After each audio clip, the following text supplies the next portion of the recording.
name is Tweet Coleman, and I'm one of the hosts for the Florida Aviation Network. Here we are at the Seniors National Gliding Competition in Claremont, Florida, and the site is at the Seminole Lake Glider Spot. This is our 34th year, I should say this is their 34th year of having gliding competition, and we're really happy to have with us this morning Shawn. Shawn, thank you very much for coming, and I understand you're one of the pilots for the event here? Yeah, I'm flying as a guest in the competition, and we have about 65 gliders. And as a guest, I live here, so I have an opportunity to fly and participate in the contest, which is going to be a lot of fun.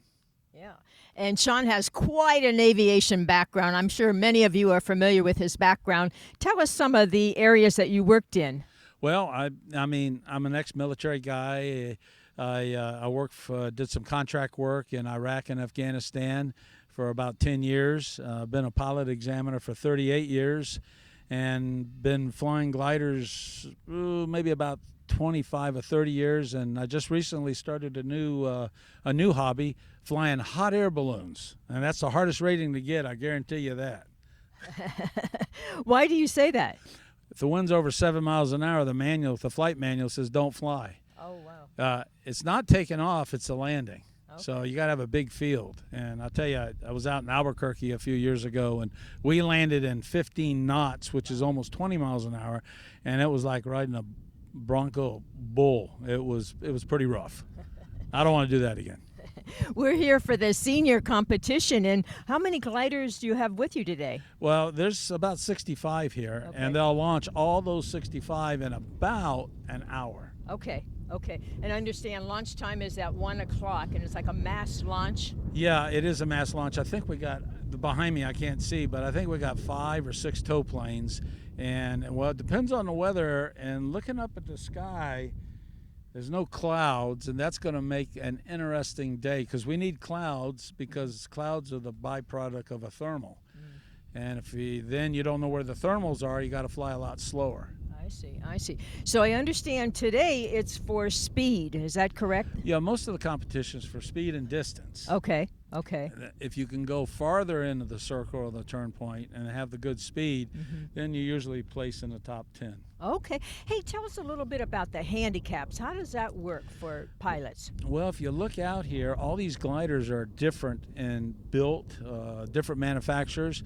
So we couldn't have somebody that has a JS3 with 18 meter. That's a 53-to-1 glide ratio. That costs about $350,000 versus a LS4, which has a 37 or maybe a 40 glide ratio.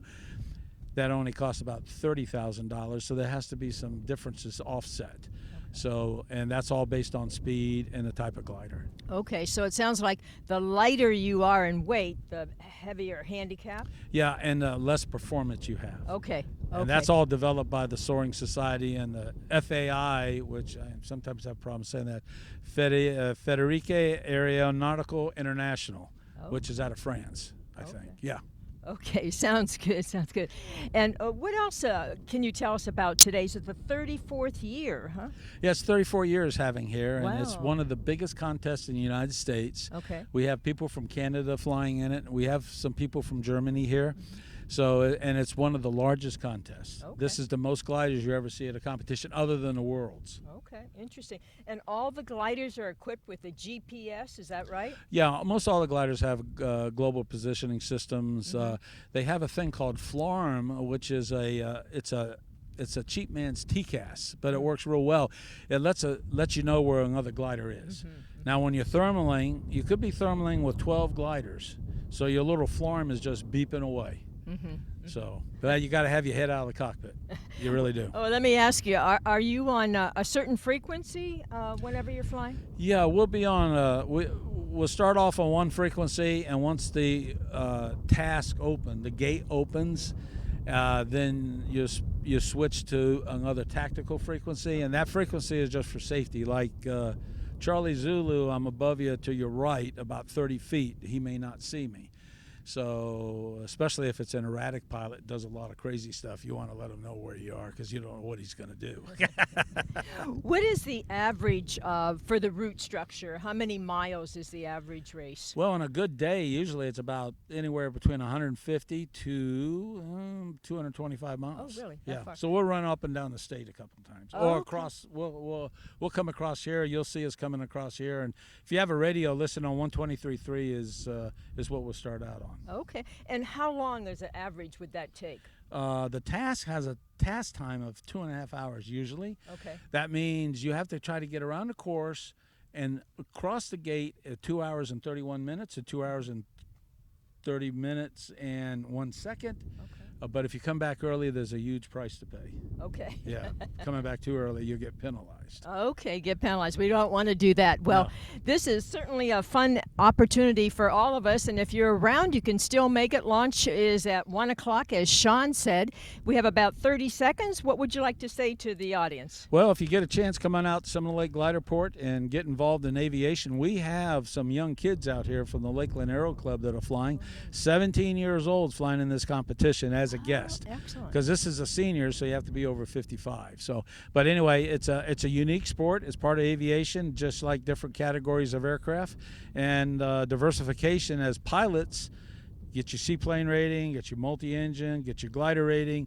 It makes you really good on hand-eye coordination.